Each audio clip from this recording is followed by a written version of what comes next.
ele era verde-vermelho, por conta de uma situação muito interessante. E ele é considerado um símbolo natalino, não é isso? Como é que é o nome mesmo? Guirlanda. Pois é, a guirlanda é a representação da coroa de espinhos de Jesus. Não tem nada a ver com o Natal, tem a ver com a morte. A guirlanda nunca foi um símbolo natalino. Ela foi o símbolo do desencarne de Jesus, o princípio do suplício. Por que ela é chamada, ela é colocada com verde e vermelho? Porque existe uma teoria, uma argumentação extra-bíblica de que assim que removeram aquela coroa de espinhos de Jesus e deixaram de lado, em algum momento, quando voltaram, ela estava toda carregada de folhas e com pequenas flores vermelhas. O sangue dele teria revivido aquele espinheiro, que era de folhas verdes com flores vermelhas. Daí a tradição vai trazendo a ideia de que o Natal teria cores verde e vermelha. Nada a ver com o nascimento do Cristo. Uma outra coisa muito importante também, nós não temos crianças aqui, então tudo bem, nós sabemos obviamente que o Papai Noel não existe. É claro que não. Quando há crianças na plateia, eu digo que existe e eu provo. Porque nós não temos o direito de tirar essa ilusão. Foi muito bacana para mim quando eu descobri que era o meu pai o Papai Noel. Foi muito gratificante para mim. E eu jamais tiraria isso de alguma criança. E uma vez eu falando isso, falei assim, o Papai Noel existe. Aí uma pessoa falou assim, como assim existe? Aí eu falei assim, olha ao seu redor as crianças. Existe e eu provo. Aí ela, sim, entendi. Não vou tirar essa ilusão, não é justo.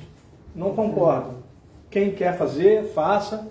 De livre e espontânea vontade, eu discordo. Eu acho que existe um tempo para tudo. Capítulo 3 do livro de Eclesiastes. Há um tempo para tudo. Há um tempo para a paz, há um tempo para a guerra. Há um tempo para morrer, há um tempo para viver.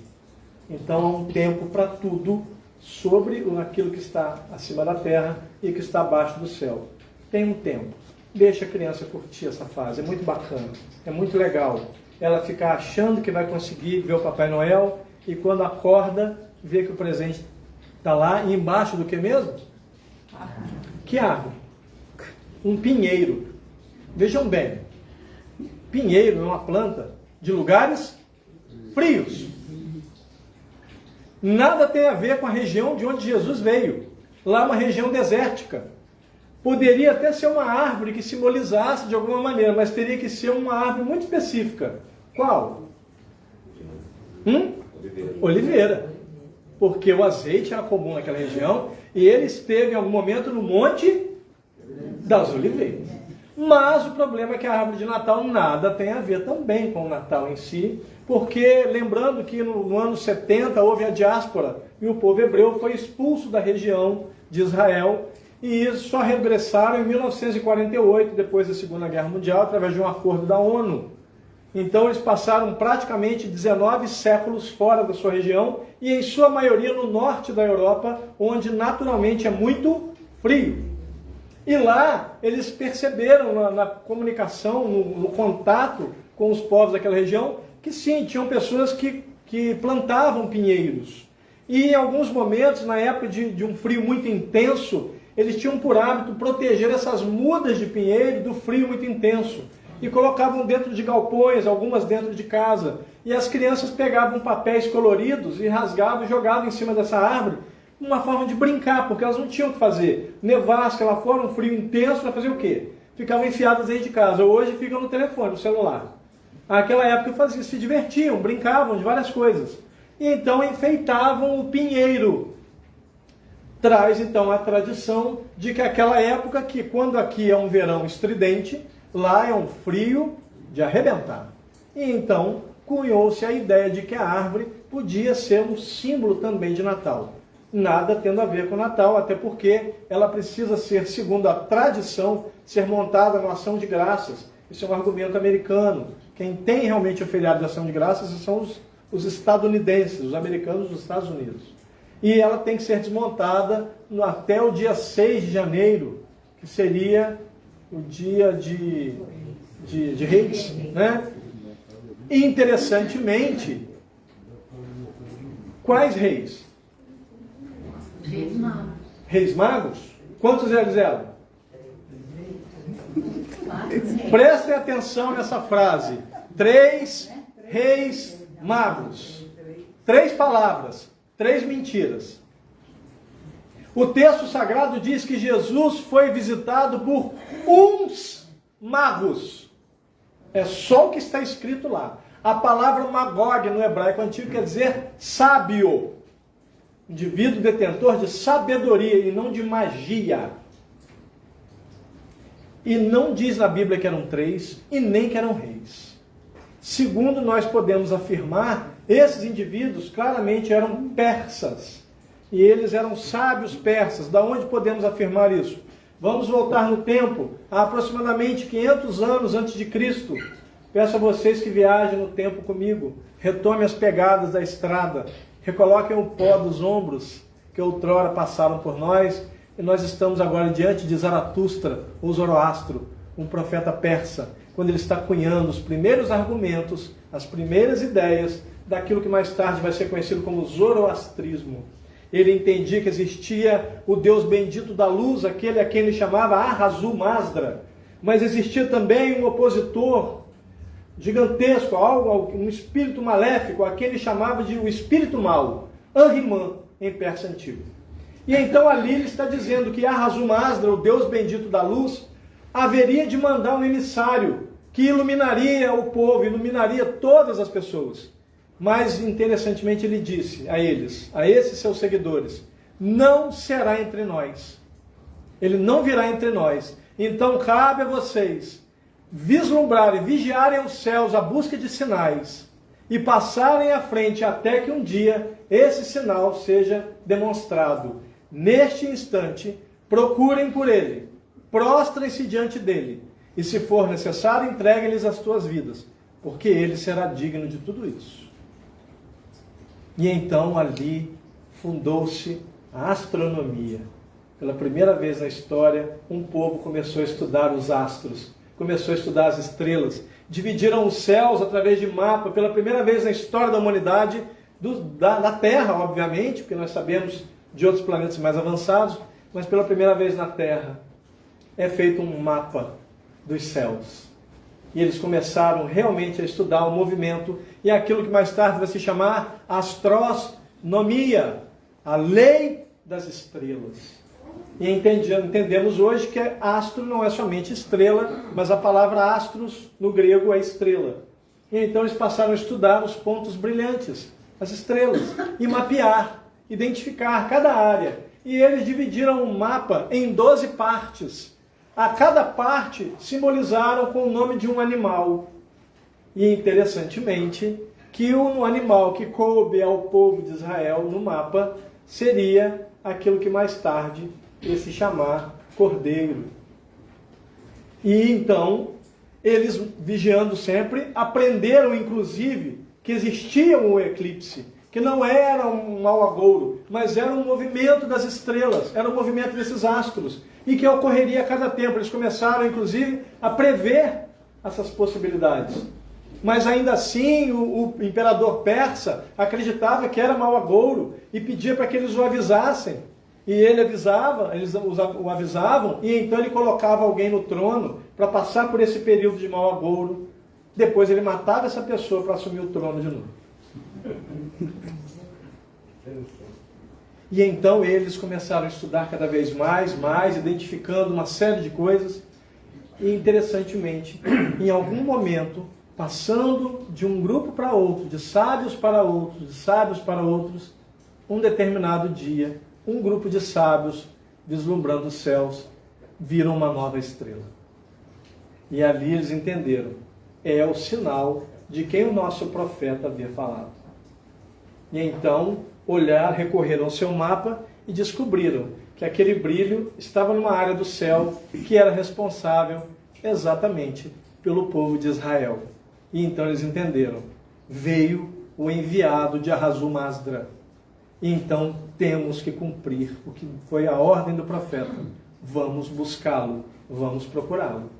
E então eles saem da Pérsia e vão até a região de Israel, para então buscar esse indivíduo, dizendo, eis, pois, que viemos buscar aquele que será o rei do seu povo, o rei dos judeus.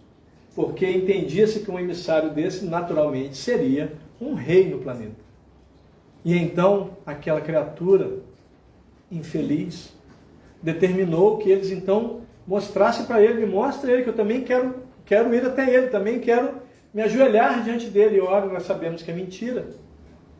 E ele apenas, quando eles vão embora na direção da busca por Cristo, por Jesus, ele ordena que executem todos os meninos até que idade? 2 anos. Todos os meninos nascidos naquela região até 2 anos de idade deveriam ser executados. E nós sabemos o registro bíblico que um emissário de Deus, um ângelos, ângelo quer dizer mensageiro. Costumo dizer que nós recebemos um mensageiro toda semana na nossa casa, um anjo. Toda semana, pelo menos, na nossa casa. Pelo menos passa em frente. E ele normalmente está de amarelo e azul. Quem é? O carteiro é um mensageiro. A palavra ângelos, do grego, tem uma única tradução, mensageiro. É só isso, não tem nada de asa. Tanto que na teologia, quando nós vamos usar o texto grego original, vamos fazer uma referência de ângelo tuteu, um mensageiro de Deus. Mas ângelo ou ângelos é apenas mensageiro, não tem nada de asa. Nunca teve. Jamais terá. A Bíblia é muito clara em dizer que chega um indivíduo, chegam anjos e esse indivíduo em algum momento oferece comida para eles. Eles não aparecem alados, senão ele iria assustar. Aparece como pessoas comuns. Então são mensageiros, alguém que vem, que Deus fala por intermédio. Maria não se assusta com a presença quando ela vai receber a notícia. Interessantemente, Maria é uma criatura fantástica, porque ela não somente foi escolhida a dedo, mas como em nenhum momento ela duvidou de Deus. Se hoje um anjo enviado de Deus viesse aqui nessa casa e dissesse para as mulheres que estão aqui presentes, uma de vocês vai receber o Cristo de novo, a primeira coisa que vocês vão dizer é: eu não sou, porque está maluco, eu? De jeito nenhum, eu não tenho moral para isso. Ao dizer que você não é a pessoa certa, quem você está dizendo que errou? Ele erra? Não. O que Maria disse? Se esta é a vontade do meu Senhor, que então se faça em mim. Ou seja, se ele me escolheu, é porque é para ser eu. Aí nós podemos imaginar, então ela cheia de empáfia, não. Ela era apenas uma pessoa extremamente entendida com relação a Deus. Ela conhecia Deus, ela sabia que Deus não erra. Se Deus a escolheu, era a escolha e está tudo certo. Se ele ordenou, vou cumprir. É a vontade do meu Senhor. Ali então, eles vão buscar Jesus e encontram Jesus com mais ou menos quantos dias de nascido? Porque há um registro que eles encontram. Nós dizemos que eles eram 3. Por quê? Porque foram oferecidos a Jesus 3 presentes. Quem é que comemorou seu aniversário esse ano, junto de alguns amigos, de alguns parentes? Levante o braço. Beleza. Quantas pessoas mais ou menos foram? Sua família. Quantas pessoas? Mais 10. Então você recebeu 10 presentes, foi? Não? Mentira! Mentira! Ué, Jesus recebeu 3 presentes, não tinha que ser 3 presenteadores. Não tinha? Não tinha. Quando a pessoa vai casar, às vezes o grupo do trabalho junta para dar um presente só, às vezes um presentão, ou uma TV, ou uma geladeira. Não tem esse negócio de porque tem 3 presentes, não existe isso. Tem gente até que exagera. Avô é mesmo exagerado, dá 3, 4 presentes de uma vez. Leia, viu? Eu conheço, eu sei como é que é. Não existe isso. E, interessantemente, que Jesus também não recebeu esses presentes. Porque ali é uma referência, isso é muito importante. A Sagrada Escritura diz, através dos profetas, que Jesus seria um rei, seria um sacerdote e seria um profeta. E esse simbolismo, esses presentes, são exatamente o reconhecimento dessas 3 funções de Jesus. Ele recebe quais presentes? Vamos lá, um por um. Ouro, presente que se dá a um rei. Incenso, presente que se dá a um sacerdote. Presente que se dá a um profeta. Era apenas um reconhecimento da tríplice função de Jesus. E realmente, ele seria o rei. Como eram os reis da antiguidade? Iam à frente da batalha. Não é? Hoje não. Hoje eles arrumam confusão aqui quietinhos, mandando os jovens ir para lá para morrer. Mas antigamente eles iam à frente. Eles iam à frente. Então Jesus esteve à frente, tanto que foi executado por conta disso. Ele conduziu o povo a Deus? Sim ou não? Pelo menos tentou? Tentou. Função de um sacerdote. Deus falou através dele? Falou. Função de um profeta. E até, inclusive, ele diz: meu Pai que me enviou para lhes dizer estas coisas. Então, quando nós dizemos, por exemplo, o Evangelho de Jesus, já não é uma grande verdade. O Evangelho é de Deus. Jesus é o primeiro a proclamá-lo para nós. Porque ele fala que meu Pai me enviou para lhes dizer essas coisas. Então, o Evangelho é de Deus. Mas não tem problema continuar falando que é de Jesus, não, gente. Está tudo certo. Mas ele veio para nos instruir uma lei universal. O Evangelho, que nós chamamos de Evangelho de Jesus, é uma regra universal do bem viver. Esses indivíduos encontraram Jesus, existe um simbolismo, existe uma outra coisa, que é um símbolo de Natal também, que algumas pessoas montam, que tem camelo. Aí nós vemos ali, Tem a vaquinha. né, tem a vaquinha, tem Jesus Tem O galinha. meu tem vaquinha, tem tudo. numa manjedoura, né, que na verdade é um comedouro de animal, né, e é um coxo. Jesus está dentro de um coxo. E ali nós, olhando aquilo ali, Jesus recém-nascido e os 3 reis magos estão ali, não é isso? Então eles encontraram Jesus com que idade? Um ano, né? Com 730 dias. Jesus tinha 2 anos de idade, quando esses sábios finalmente o encontraram. Ah, mas e o presépio? Século XIII, Francisco de Assis. É uma criação de Francisco de Assis. O presépio não tem base bíblica, nunca teve. Francisco de Assis quis demonstrar aquele momento, aquele encontro, e ele projetou aquilo daquela forma. Não deixa de ser bonito, mas não é uma realidade histórica, porque não eram 3, eles não eram reis, porque eles eram persas, a Pérsia era regime de império, e nunca houve na história da Pérsia um momento em que mais de um fosse administrador, como ocorreu no Império Romano, a tetrarquia, onde houveram momentos que houveram 4 imperadores no Império Romano. Mas a Pérsia nunca passou por isso. Então, para que existissem ali 3 reis ou 3 imperadores persas, 2 eram desencarnados. Porque um tinha que morrer para o outro assumir. E a Bíblia, como eu disse, não diz que ele foi visitado por uns sábios. Galileu Galilei quase foi executado. Acusado de quê? De bruxaria. Mas por quê? Por ser mago. Não era mago, é porque ele era sábio. Então não confundam. Existem situações muito importantes que nós precisamos entender no processo de interpretação bíblica. Isso acontece muito. Eu dei um exemplo um dia desse. Eu chego para você, vou registrar na década de 40 do século passado, eu vou declarar assim: eu amo a Thaís, minha namorada, porque ela é uma mulher vulgar. Àquela época, a palavra vulgar quer dizer comum. Comum. Não é espalhafatosa, não é cheia de adereços, é uma mulher comum. E você é uma mulher vulgar, e esse é um dos motivos pelos quais eu te amo. Ou seja, você é uma mulher comum. Se eu trago a frase exatamente como estava nos dias de hoje, vai dizer que o cara ama a mulher porque ela é de má índole. Mas a palavra vulgar está nos principais dicionários da língua portuguesa, Antônio Wise e Aurélio Buarque de Holanda, como uso por extensão de sentido, sentido pejorativo, pessoa de má índole. A origem da palavra quer dizer apenas comum, só isso. Então, se eu não aprender a transpor o tempo nas palavras, eu vou perder o que realmente quis ser dito. E não se falou de magia, se falou de conhecimento. E as pessoas que tinham certo conhecimento naquela época eram julgados como magos, como bruxos. Hoje nós sabemos que não. Então, muito cuidado. Na hora de transpor no tempo, precisamos entender o que aquela palavra naquela época significava e então trazer para uma palavra com o mesmo significado de hoje em dia. Entendido? Tem uma prova no final com média 7. Eu pedi para avisar. Quem tirar de 7 para cima reencarna aqui. Quem tirar abaixo vai ser expatriado. É o famoso corte que vocês sempre ouvem falar, vocês não sabiam o que seria hoje. O grupo que está aqui, os que estão pela internet também. Ele pode consultar a memória sua, do colega não.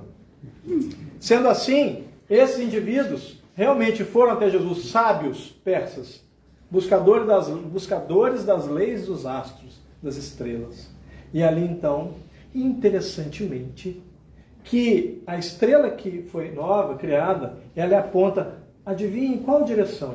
Num sistema solar famoso, onde um grupo de espíritos foi expatriado para a Terra, inclusive. Capela. Essa estrela aponta exatamente na direção de Capela. E Emmanuel diz que há aproximadamente 10 mil anos, um grupamento dessas criaturas desembarcam aqui na Terra. Então ali houve alguma mudança. A ciência vai provar mais tarde que há um alinhamento dos planetas que a cada tempo ocorre, como tudo na astronomia determina, é um processo cíclico. O cometa Halley passa a cada 76 anos. Existe registro na história da humanidade, na língua portuguesa inclusive, só não me lembro o autor, peço perdão, eu acho, não vou lembrar agora. Eu acho que é Stanislau Ponte Preta, mas não tenho certeza. Que inclusive é um codinome de um outro autor. Eu não me lembro. Mas há o registro da passagem do cometa Halley em 1910. Em 1986, passou novamente. Então, realmente, ele faz um ciclo de 76 anos. Então, claramente, somados 76 anos a partir de 86, ele passará de novo. Eu acredito que nenhum de nós estaremos lá para ver. Não sei se estaremos, às vezes vamos. Né? Vai que.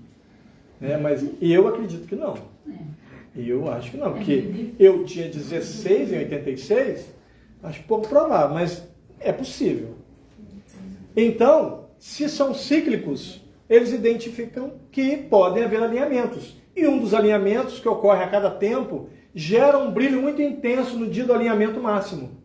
E quando olhamos na direção do céu, vemos como que uma estrela nova surgindo. E que logo depois que o alinhamento cessa, esse brilho desaparece. Como se fosse um aviso e então se apagasse. Mais uma vez, esse símbolo, como eu disse, aponta na direção do sistema solar Capela. Até aqui tudo bem? Beleza? Posso fazer uma pergunta? Claro que sim. Como que o planeta Halley, você falou que... Cometa. Cometa, desculpa, Halley, passa de 70 anos. E isso é verdadeiro? Ele faz um movimento elíptico. E numa das pontas, numa das partes dessa elipse, ele passa próximo da Terra. E aí, então ele vai de novo, ele leva 76 anos para fazer essa volta de novo. Não sei, mas ninguém vê ele. Vê. Inclusive, em Volta Redonda, na Ilha São João, algumas pessoas estavam lá em 86 registradas para vê-lo passando. Ele passa sim. Vê sim. Eu achei que era... Não, ele é visível. Não, ele é visível. E em 1910 há o registro da sua passagem também. As pessoas viram também ele passando. E dá para ver a olho nu, inclusive. Claro que com lunetas seria melhor. Mas deu para ver. Em 1910 eu acho que deu para ver. Vai depender da proximidade dele. Mas quem viu já não está mais aqui. Eu acredito que não. Você vai. Né? Não, você passou em 86? 76. Não, eu estou falando de 1910. Ah, tá. 1910. 86. A pessoa teria que estar com 110 anos. 112, né? Tem gente, né, chegando por aí. Tem. Eu tenho um pouco de medo, não quero não. Fico com saudade de casa. Eu quero abraçar meu pai de novo. Não estou com pressa, não, mas não quero que se estende também meu tempo. Se for a hora, eu estou de boa. Vou abraçar o anjo da morte e vamos embora. Ela falou assim, como assim? Todo mundo foge de mim. Eu falei assim, eu não tenho motivo de fugir de você, eu tenho um prêmio do outro lado. E qual? Meu pai, vou encontrar meu pai. Então tá tudo bem. Eu já cumpri meu tempo? Eu cumpri, então vamos embora. Não vou resistir não. Vou chegar lá, um amigo meu falou assim, mas se você chegar lá, seu pai estiver reencarnado, não tem problema. Eu espero ele dormir, pego no desdobramento, agarro ele, ele vai ficar 3 dias fora do corpo, ele vai ficar em coma por 3 dias, aí depois que eu enjoar de beijar a cara dele, eu solto ele para ele voltar pro corpo dele. E a cada tempo eu cato ele de novo, porque eu quero matar a saudade dele. Já são 31 anos que ele partiu. Seguindo então, nós vamos vendo então que não existem esses 3 reis magos, mas existem sábios persas. Interessantemente que a história demonstra, através da pictografia, do estudo, né, escrita através de imagens, a pictografia, a história pictográfica mostra que esses indivíduos eram mulatos. e que em algum momento um teve um problema gravíssimo de fígado e com uma dor muito violenta, e o outro teve vitiligo violento também, e um outro pegou muito sol, muito. Porque se vocês pegarem as imagens dele, um virou negro, um virou amarelo, representando o povo oriental, olho puxadinho, pele amarela, não é ofensivo, é como é dito, né, um povo oriental, e um outro caucasiano, branco. Tudo mentira. Eles eram todos o mesmo povo, todos com uma pele bem morena, que eram persas. Mas aí por quê? Forçação de barra para dizer que os três grandes povos da terra, orientais, caucasianos e negros, hoje não pode falar mais negro, pretos, todos adoravam Jesus. Cada um mandou um representante. É tudo mentira. Não se sabe quantos eram, mas se sabe que eram persas pela história. Isso é uma questão histórica. Então, é o que eu falei, a verdade tem que vir à tona. Pergunto, isso interfere em quem Jesus foi? Não, então por que precisa ficar carregando essas mentiras? Para que ficar inventando troço que não pode ter comprovação? Aí o indivíduo vai e começa a estudar aqui, ó. Então é tudo mentira. Aí ele vai exagerar também, achar que tudo é mentira. E não é. Mas por quê? Todo mundo floreando. Não precisa disso. Jesus era quem ele era. Fez o que fez, falou o que falou. O registro da sua fala é o que nos liberta. Não é se ele foi visitado por Persa, se eram três. E outra coisa, qual é o nome desses três reis magos? Gaspar, Belchior. Baltazar E Belchior. e Belchior. Três nomes alemães. Pode pesquisar, os três nomes são de origens alemã. Todos três. E adivinha onde está a igreja chamada Igreja dos Três Reis Magos, que se diz estarem enterrados os três embaixo dela. Adivinha qual país? Adivinha? Jerusalém? Alemanha. A Bíblia não fala o nome dessas criaturas, não existe o nome deles na Bíblia. Alguém inventou e todo mundo engoliu. E todo mundo cita esses nomes, e não está na Bíblia nenhum desses nomes. Porque nem diz que são três, foi visitado por uns sábios. Nem falam quantos. É no mínimo dois, é fato, porque está no plural. Quantos a gente não sabe. Agora, se vocês querem saber sobre esses sábios, eu prefiro que vocês assistam um filme chamado O Quarto Sábio. É um filme muito antigo, lindíssimo. Lindíssimo filme, emocionante. Lembre-se, é um filme, é baseado numa história, numa ficção, mas é lindo demais o filme. Assistam que vocês vão ficar apaixonados pelo filme. O filme é lindo. O Quarto Sábio. E em inglês é The Fourth Wise Man, o quarto sábio, o quarto homem sábio. Assista esse filme, muito antigo, mas vale a pena assistir. Essa é a única coisa que tem muito a ver pela forma com a qual ele age no decorrer do percurso até chegar até Jesus. O filme é fantástico. Eu poderia contar para vocês, não vou contar não. Se viram, não assistir. Eu, hein? Não sou pai de ninguém. E se virem, vão aprender. Entendendo então que, primeiro, não existem esses indivíduos, a árvore também não, e também não tem a tal da guirlanda. Mas existe uma coisa muito importante. O peru de Natal.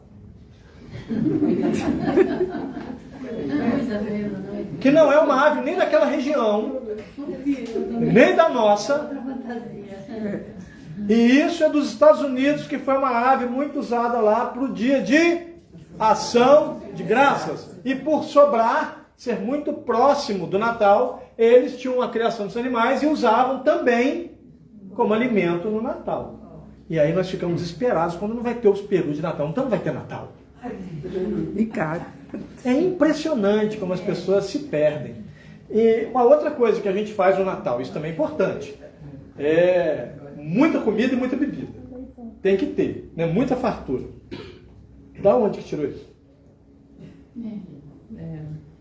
Jesus precisou multiplicar pão e peixe para as pessoas comerem. Da onde cismaram que tem que fazer até uma lista de quem vai levar o quê?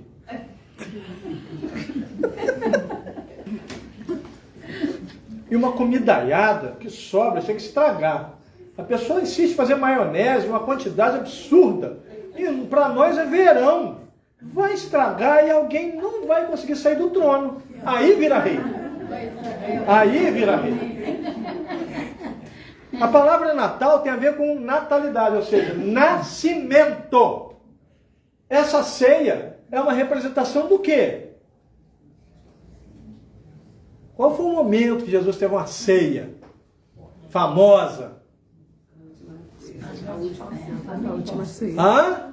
Última? Ué, mas não é do Natal? Não é do nascimento dele? Que última é essa?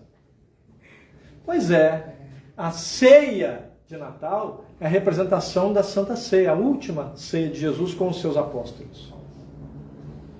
O interessante é que a maioria ainda não se lembra do que realmente o Natal quer dizer. Porque ele diz lá na Santa Ceia: comei e tomai, pois este é meu corpo que é dado por vós. Tomai e bebei, pois este é o meu sangue que é dado por vós. Fazei isto em memória de Mim. Qual o seu nome? Antônio, você falou que comemorou seu aniversário. Pode deixar que eu não vou te fazer, não vou te colocar na berlinda. No dia do seu aniversário, na sua comemoração, quem é a pessoa mais importante naquele dia? Sou eu. Pois é. Por que esqueceu do aniversário do cara? Todo mundo lembra de comer, de beber, de se empanturrar, de estourar fogos. A maioria não lembra do cara, que é o aniversariante. Obviamente que ele não nasceu em 25 de dezembro, isso foi estipulado pela Igreja Católica Romana, isso é fato, isso não está sendo inventado, isso foi determinado, porque existia uma festa de solstício de inverno. E que, claro, inverno lá, verão aqui, hemisférios diferentes, né? Estações do ano opostas. Por isso Papai Noel está sempre de roupa de frio. Inclusive, ele está de vermelho e branco, por quê? Por quê? Regiões frias, quais são as cores de roupa que se usava naquela época? Verde, preta, marrom. Cores escuras, que tem mais a ver com o inverno. Da onde tiraram vermelho e branco? Não, não é da Coca-Cola. Não é. Mas dizem que é. E é mentira. O que acontece é que na década de 20, se eu não me engano, dos anos 1800, 1820 e pouco, uma coisa assim, houve um momento em que um jovem foi requisitado para fazer um encarte de uma loja. E pela primeira vez na história, Papai Noel foi pintado de outras cores, para homenagear a bandeira americana, e não a Coca-Cola. As cores predominantes da bandeira americana são vermelho e branco. Tem azul, mas a predominância é vermelho e branco, das listras. É só por isso, tem nada a ver com a Coca-Cola. E até hoje a Coca-Cola é acusada de ter transformado o Papai Noel em branco e vermelho. Tá bom, gente? Então, muito cuidado. E alguns da falam, e a bota por causa da cor da Coca. Misericórdia.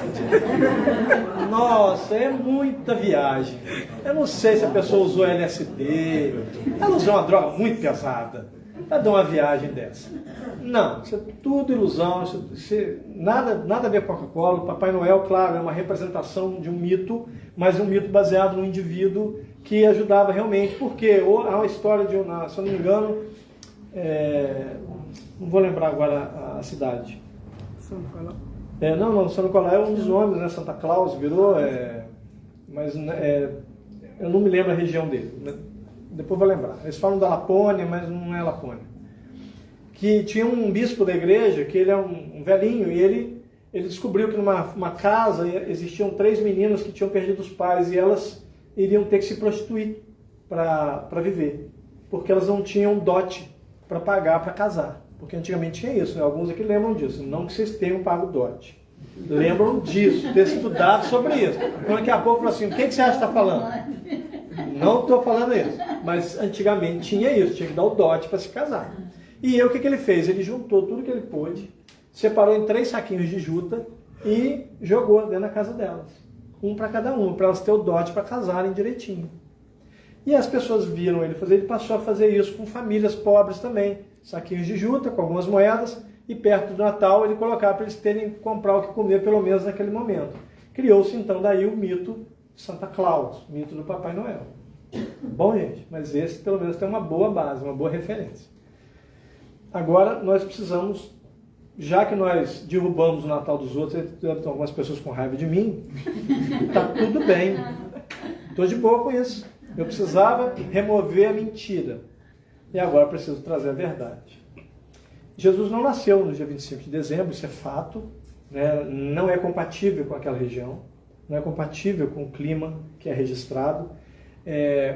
O nosso calendário mudou muito e mesmo na mudança do calendário existem estudos científicos que falam desse alinhamento de planeta ter ocorrido próximo do ano 1.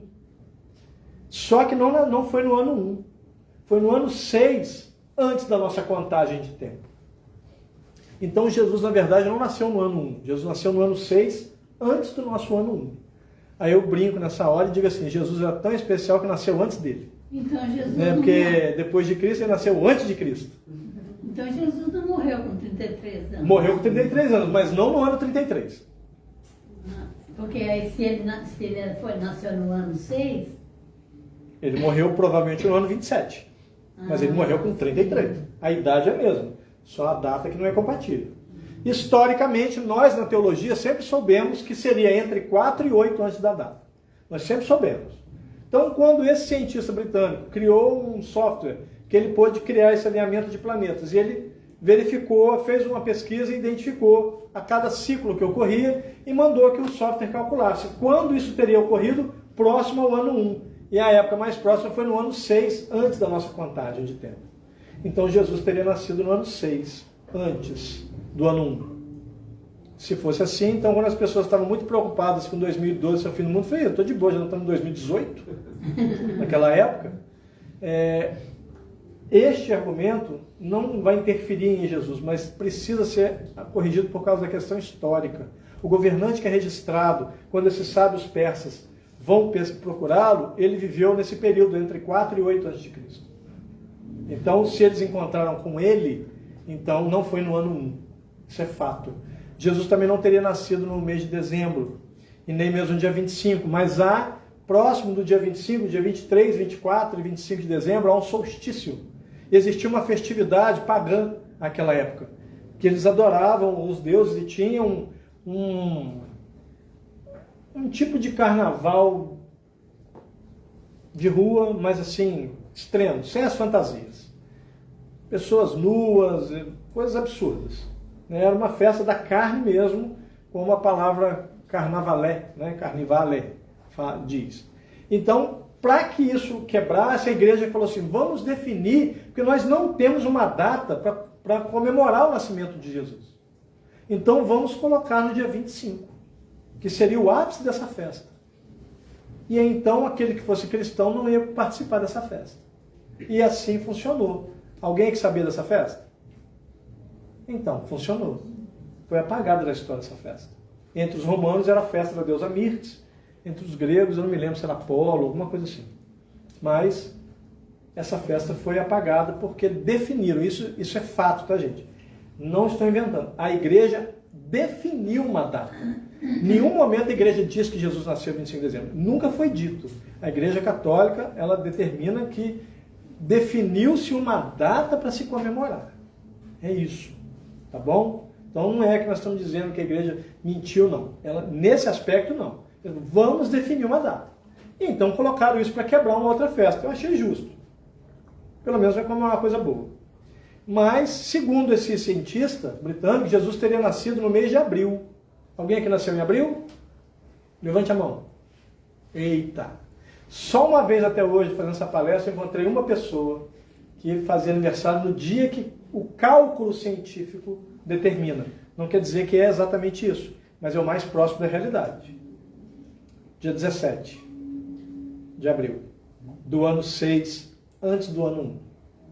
Esse teria sido a data que a estrela realmente apareceu, que o alinhamento ocorreu, e eles viram esse brilho intenso. Ou seja, não sabemos nem se ele nasceu, às vezes era só o alerta, que ele estava para chegar ou já havia chegado. Mas seria o mais próximo da realidade, isso com base científica.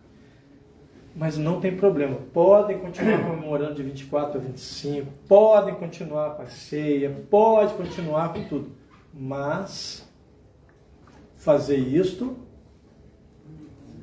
em memória de mim. Como o Antônio disse, e respondeu de maneira correta, no dia do aniversário dele, na comemoração dele, ele é a pessoa mais importante. No dia 25, já que se estipulou isso, do mês de dezembro, é o dia de se comemorar o nascimento daquele que viria nos libertar. De quem? De nós. Da nossa própria ignorância, do nosso próprio orgulho, do nosso próprio egoísmo. Não nos libertar de nada além disso. Só de nós mesmos, das sombras da nossa ignorância, das amarras da nossa preguiça. É isso que ele veio fazer. Nos ensinar o caminho que vai em direção a Deus. Veio sem necessidade de sofrer. Já governante do planeta. Viu o planeta se formar. Deu a ordem de formação que foi instituída por Deus. Ele viu tudo começar da forma. Há mais ou menos 4,5 bilhões de anos. Ele estava diante do que mais tarde seria chamado a Terra, para que ela passasse a existir. Governante do planeta. Guia e modelo da humanidade. E no dia do aniversário dele, nós não estamos nem aí para ele. Nós comemos, bebemos, às vezes de passar mal. Beber de pôr para fora tudo que comeu. Bebe, daí fala assim, nossa, nunca mais faço isso, ano que vem estou fazendo de novo. Nunca mais é muito curto. Antigamente nunca mais era nunca. Agora não, é só até o próximo ano. Não bebo mais uísque, mas bebe vodka, bebe um monte de coisa até morrer. Não tem nada contra a bebida, mas não há necessidade de se beber até passar mal. Não há razão para isso. Não há necessidade de comer como se o mundo fosse acabar, porque não vai. É a comemoração do nascimento e não da destruição do mundo. Nós estamos comemorando o encerramento do Império Romano, a decadência do Império Romano, como lá o Carpe Diem de Homero. Não estamos preocupados que amanhã é só o Deus por nós, que tudo vai acabar. Não há desespero, pelo contrário, no nascimento dele comemora-se o quê? A esperança. Renovação. A renovação. E ele diz no livro de Apocalipse, registrado por João, eu posto que renovo todas as coisas. Paulo de Tarso diz que as 3 maiores virtudes, na primeira carta ao povo de Corinto, na Grécia, ao capítulo 13, verso 12 e 13, ele diz que se perguntar as 3 maiores virtudes, ele diria a fé, a esperança e a caridade. Jesus veio restabelecer a esperança. Dizer, olhando os nossos olhos, eu fui quem você é, mas você será quem eu sou. Siga em frente, não desista. E nós lembramos dele como enchendo a cara e comendo como se precisasse para passar mal. Alguns ainda dizem, não comi nada o dia inteiro, só para poder chegar na ceia. Engraçado, porque a pessoa adivinha, porque quem garante que você estará vivo para cear? Ninguém sabe. E eu ainda acho engraçado, até hoje a gente fala assim, quando eu aposentar, vou ajudar no centro. Primeiro que aposentar nesse país é uma coisa bem complicada agora. Segundo que ninguém tem esse controle de saber o que nós temos. Na filosofia, a área que eu sigo, eu sou da escola estoica, nós dizemos que eu tenho um agora. Eu não tenho nem hoje. Porque hoje, antes de meia-noite, algumas pessoas vão desencarnar. Eu tenho agora. Agora eu tenho. Não sei daqui a 1 minuto. Daqui a 10 segundos eu não sei. Então me cabe viver com dignidade, viver bem. No dia do aniversário, já que se estipulou 25 de dezembro, lembrar da criatura que veio só para nos amparar, nos mostrar o caminho, dizer, olha só, eu estou aqui apanhando sem necessidade, eu estou aqui sofrendo tudo isso sem necessidade, porque ele não tinha necessidade de pagar, mas com um objetivo muito bendito, para mostrar a vocês que eu venci o mundo. Então vocês também podem vencer. Eu venci as minhas paixões, meus desejos descabidos. Eu venci o entendimento da verdade, que todos os obstáculos que tiveram contra ela, eu venci todos eles e encontrei a verdade. Vocês podem. Se quiser ir ao Pai, que seja por intermédio de mim, pois eu sou o caminho, a verdade e a vida. Ou seja, é segui-lo. Ele veio com esse único objetivo, reacordar consciências, libertar as nossas mentes da idiotia. O idiota, do grego idiotar, o indivíduo que só pensa em si mesmo. Nos libertar disso para mostrar que nós somos todos diante de Deus, irmãos. E hoje o que nós vamos fazer nesse ano, então, por conta de uma eleição, por 2 indivíduos que não merecem a nossa consideração, porque eles nem sabem que nós existimos. Nós somos números nas cédulas, nas máquinas que os elegeram. E nós tomamos ódio uns dos outros, pessoas que convivem, que são vizinhos, que são amigos, padrinhos de filhos, por causa de pessoas que nós sequer conhecemos, que nem sabem que nós existimos. E hoje teremos nesse ano um Natal desastroso por causa desse tipo de atitude, que não condiz com o Espiritismo. Capítulo 10 do livro Conduta Espírita, nós não podemos nos apegar ao radicalismo político e devemos orar pelos eleitos. Não diz que é da minha preferência, André Luiz é claro, orar pelo eleito.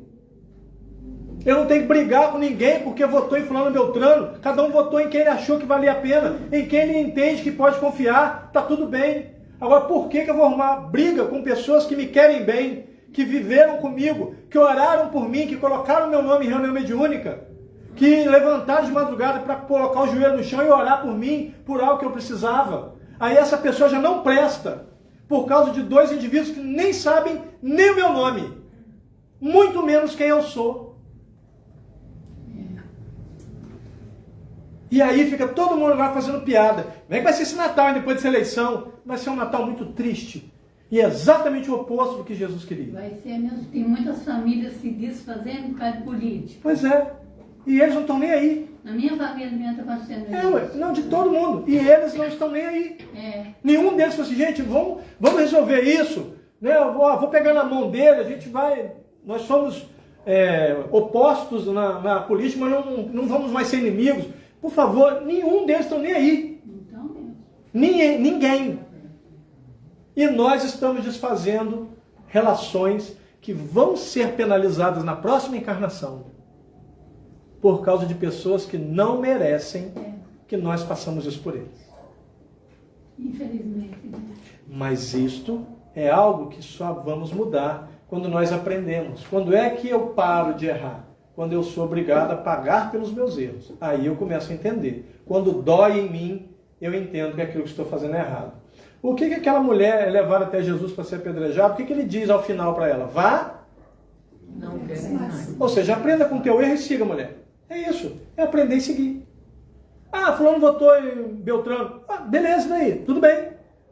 Mas o cara, isso não importa. Ele confiou nele, tá tudo bem, e daí? Ah, mas ele tá errado. Nossa, parabéns, você é o ser humano mais certo do mundo, que bonito. Deve ser horrível para você andar nesse lamaçal, ser um ser tão iluminado, tão perfeito, com todo o conhecimento do mundo. Nosso conhecimento não chega aos pés. Não chega aos pés de René Descartes. E Descartes diz assim, trocaria tudo que sei pela metade daquilo que desconheço. Completem a frase, só sei. Agora completem essa frase, só sei que nada sei. Porque a maioria não sabe que essa frase tem continuação. Só sei que nada sei, isto me põe à frente daqueles que acham que sabem alguma coisa. O problema é que, não, porque você votou, você é muito sábio, nossa, você é o princípio de sabedoria, então se candidate. Agora, deve ser muito triste para você, porque Jesus pelo menos se preparou, sabendo que ele ia andar no meio da lama, um espírito perfeito andando entre imperfeitos. Mas se você acha que só você que sabe votar, que só você conhece a verdade, parabéns, né? Então você está no planeta errado. Nossa, você deve ter feito alguma coisa errada muito grande no passado. Porque você está aqui andando no meio da lama, entre nós imperfeitos. Entendeu? Tem um negócio muito errado.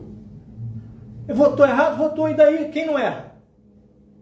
O único que pisou nesse planeta que não cometia mais erros, e no seu passado longínquo cometeu, foi Jesus. Quando nós o conhecemos, já era um espírito perfeito. Mas antes, até chegar lá, ele também cometeu erros. Até porque a doutrina diz, por quê? Que nós somos criados todos. Simples e grandes. Todos. Até Jesus. Quando foi criado? Há muito mais de 4,5 bilhões de anos. Porque há 4,5 bilhões de anos ele já estava em condições de governar o planeta. Mas lá no longínquo, lá nas suas encarnações muito antigas, ele também errou. Então o único que nós sabemos que não errou enquanto esteve aqui foi Jesus. Todos nós erramos. Então está na hora de procurarmos essas pessoas e pedir desculpas pela minha dureza. E você pode até dizer, olha, continuo não gostando do seu candidato, continuo achando errado você ter votado nele, mas eu quero te pedir desculpa por causa do meu radicalismo. Porque, o que Jesus fala? Quando fala, inclusive, da separação. No princípio não era assim, mas Moisés fez isto por causa da dureza dos vossos corações. Lembre-se, meu irmão, É muito clássico, muito fácil, muito claro. Não precisa interpretação. Não julgueis, pois se o fizeres, será julgado na mesma medida. Se você realmente está preparado para ser julgado na medida que você julga, você realmente está preparado para isso, é melhor abrir mão do juízo e apenas entender. Todo mundo tem o direito de errar. Vai que realmente foi errado, vai que foi certo, eu não sei. Nós vamos saber daqui a um tempo. E mesmo assim não vamos saber efetivamente. Porque certa vez eu vi um meme, e até hoje eu uso esse meme, 2 cachorrinhos, um conversando com o outro, falou assim: eu queria saber o que eu estaria fazendo hoje se eu tivesse tomado atitudes diferentes. O outro vira para ele e falou assim: você estaria aqui imaginando o que teria feito se tivesse tomado atitudes diferentes. Nós nunca saberemos. Então nós temos que entender. Eu não vou deixar de ser amigo do fulano porque ele votou em ciclano. Não tem razão para isso. Ele é meu amigo independente disso. Ele é meu amigo, inclusive, além disso. E nós que somos espíritas, nós temos uma conduta. Está lá no livro de André Luiz, Conduta Espírita, psicografado por 2 médicos, Valdo Vieira e Chico Xavier. Está lá, que nós devemos nos afastar do radicalismo político. Você pode defender seu candidato, não tem problema. Eu voto no fulano e ele... Beleza, não tem problema. O problema é quando você fala assim: você é isso que votou no fulano. Aí você está errando. Você pode levantar sua bandeira para o número 22, número 13, está tudo bem. Mas na hora que você começar a ofender o outro, aí está errado. Aí está errado. E só errado. E não tem conversa. Então nós vamos fazer no dia do aniversário da pessoa, do ser humano, quando humano, mas do espírito mais importante para nós, abaixo de Deus, nós vamos estar com as famílias todas pelas metades, faltando pedaços, por causa de pessoas que jamais vão merecer a consideração que Jesus merece. Não importa quem eles sejam. Não importa se você é adorador de qualquer um dos dois. Eles jamais vão merecer o respeito e a consideração que Jesus merece. E no dia do aniversário dele, nós não estaremos juntos, muitos de nós, por causa desses 2 indivíduos. Mas não somente por eles. Por causa da nossa atitude. Por causa deles. Nós estamos assumindo deuses entre os humanos. Meus irmãos, muito cuidado. Só existe um Deus. Único, bendito e soberano. E cabe a nós buscarmos, nos aproximar dele. E eu acredito que nós estamos nos afastando ao fazer isso. Então o verdadeiro Natal é um Natal de harmonia. É onde nós vamos tentar, inclusive, desfazer mágoas do passado. A doutrina espírita é clara, dizendo que Deus coloca na família consanguínea inimigos do passado, com o objetivo de desfazerem laços de mágoa do passado. Porque se nos coloca como vizinho, a gente muda, até de estado, para não olhar na cara. Mas quando o parente, mesmo longe, fica: poxa, não queria que fosse assim. Nossa, eu queria tanto que a gente pudesse ter essa harmonia, juntar todo mundo. Mas se é um vizinho seu, eu falo assim: graças a Deus que não mora mais perto daquele infeliz. Meu Natal vai ser ótimo se é aquele infeliz tocando aquele tipo de música horrível. Música horrível é sertanejo. Falei mesmo, fui eu que falei. Só existe uma música que realmente presta, chama-se Heavy Metal. Vocês podem discordar, vocês estão errados. Estão errados e acabou. Falei mesmo, fui eu que falei. Você vai dizer assim: agora eu posso comemorar meu aniversário, meu Natal bacana, sem aquele infeliz fazendo bagunça, bebendo, estourando fogo na frente, matando meus cachorros de susto. Mas se é parente, fala assim: estou sentindo falta do fulano. Mas poxa, é família, né? Olha como é que Deus é esperto. Assim, você não gosta dele não, né? Então você vai ser irmão dele, infeliz. Cara, o cara é simplesmente perfeito. A sabedoria de Deus é inquestionável. Nos força a querer estar bem. Às vezes até dizer assim: vamos ficar na boa, cara. Nossos pais ficam tristes vendo a gente assim. Você já ouviu alguma vez isso? Claro. Olha só que bacana. Rapaz, se tem uma criatura que é inteligente, é Deus. Por isso nós temos que nos mirar nele. Jesus disse que nós somos parte dele. Quando ele diz: vós sois Deus, nós somos parte dele. Nós somos criações dele. Amadas. Ele envia um emissário bendito, que para os persas seria o emissário de Ahazumazda, para os judeus, um emissário de Yahvé, um ungido, um eleito, um Meshá, do hebraico, um Christus, do latim, um Christos, do grego, um ungido, um eleito, escolhido, para nos alertar. Está tudo errado.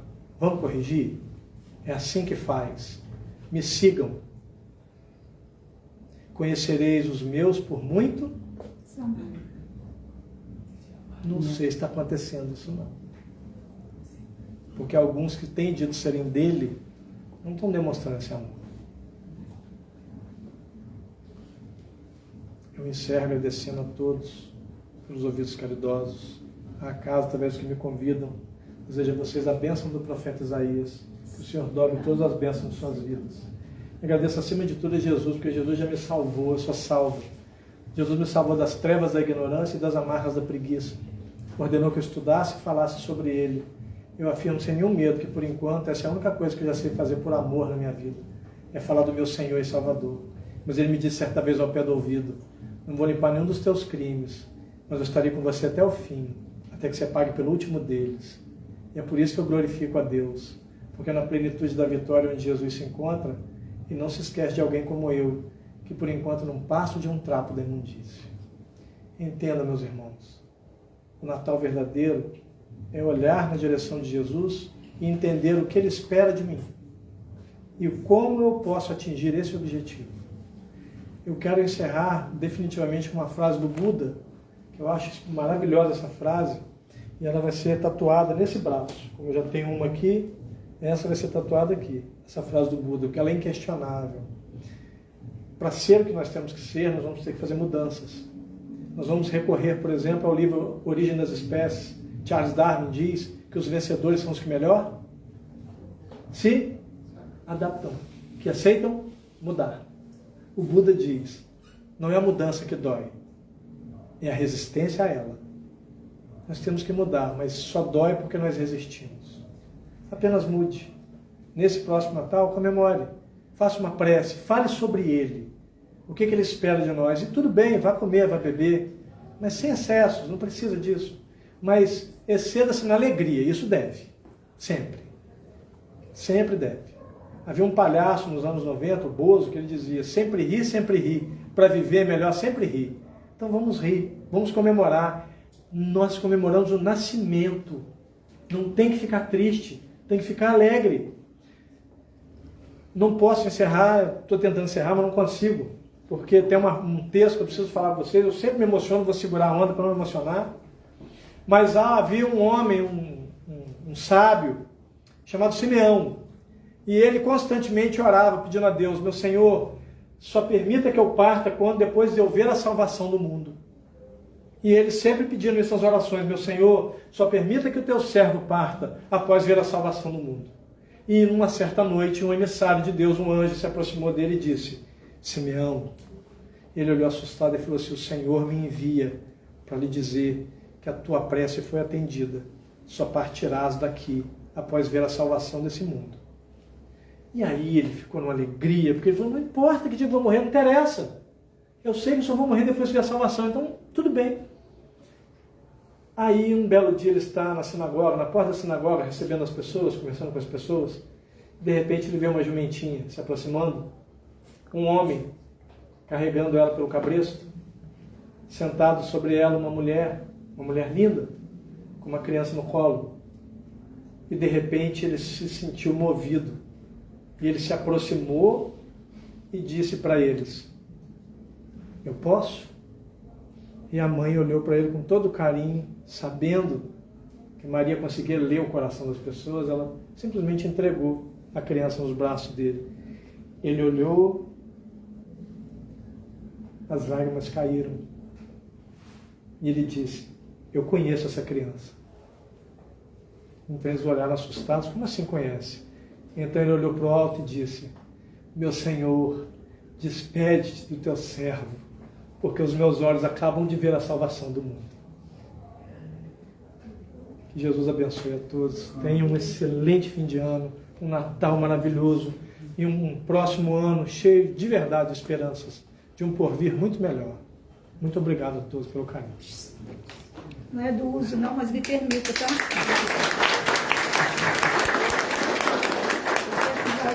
Sempre presente. Muito obrigado.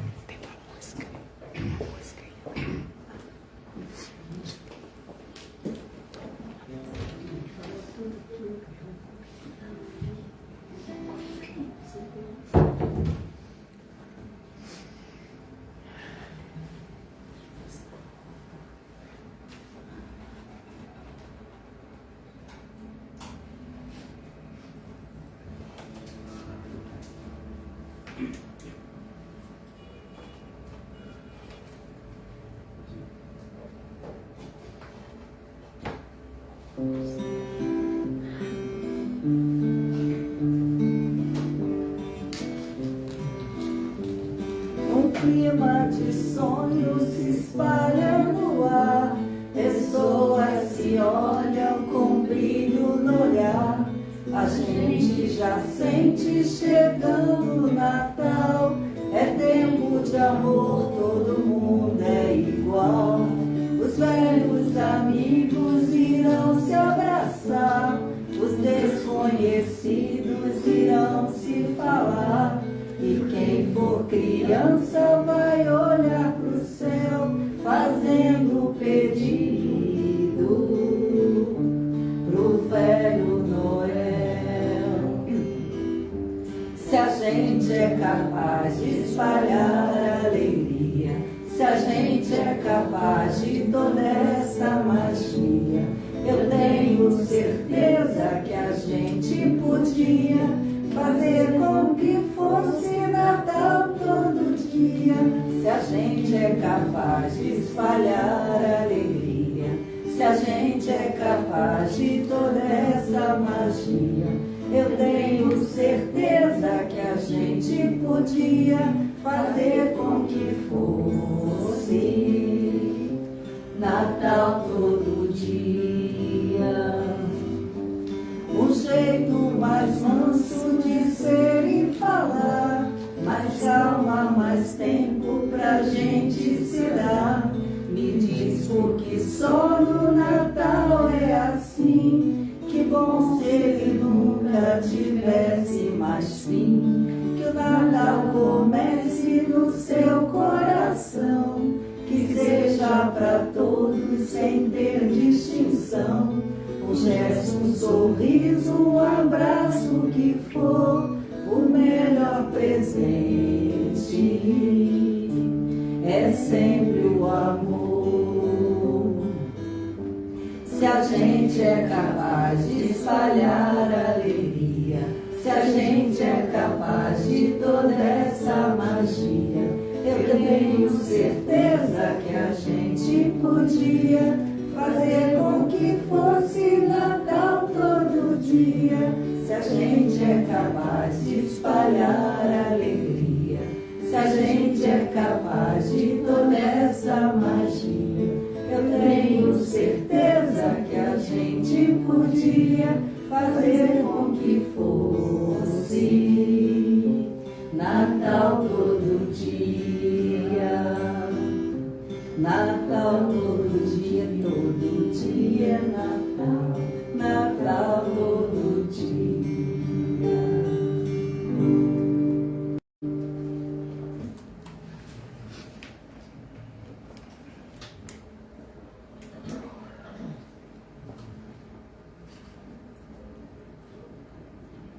Agradecemos esse estudo tão maravilhoso.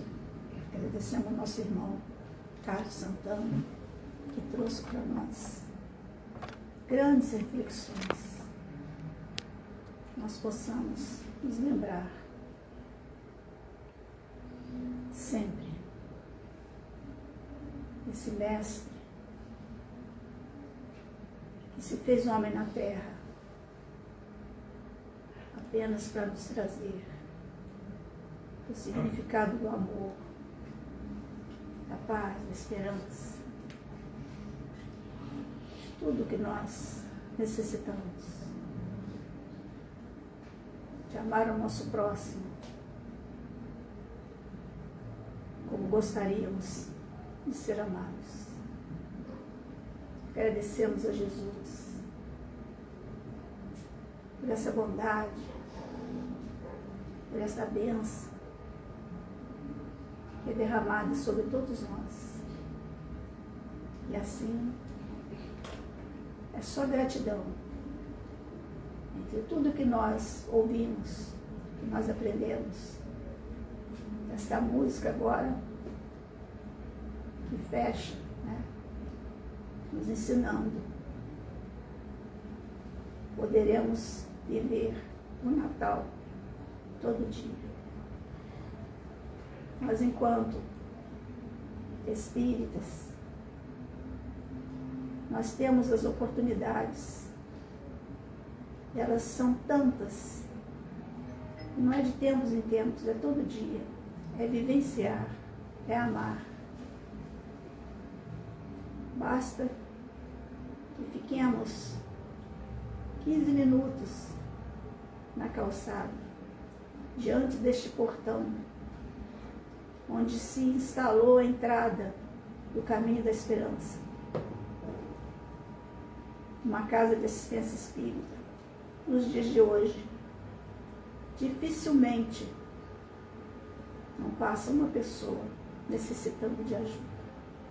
Isso nós vivenciamos todos os dias, desde que nós acordamos até a hora que nós vamos dormir. Esse é o trabalho do cristão espírita, ou do espírita cristão. Então que a gente guarde, ao menos que seja algumas dessas palavras, porque nós sabemos da dificuldade que nós temos, né, de nos lembrarmos de tudo. Mas vamos fazer um esforço, para que devemos ao nosso próximo. Uma palavra amiga, um aperto de mão, um abraço, um sorriso. E muitas das vezes o alimento do corpo, que é a alimentação, mas nunca deixar de levar ao nosso semelhante o amor que brota no nosso coração. Que assim seja. Graças a Deus. Convidamos aos nossos irmãos passistas, né, para que impõem suas mãos, para que nós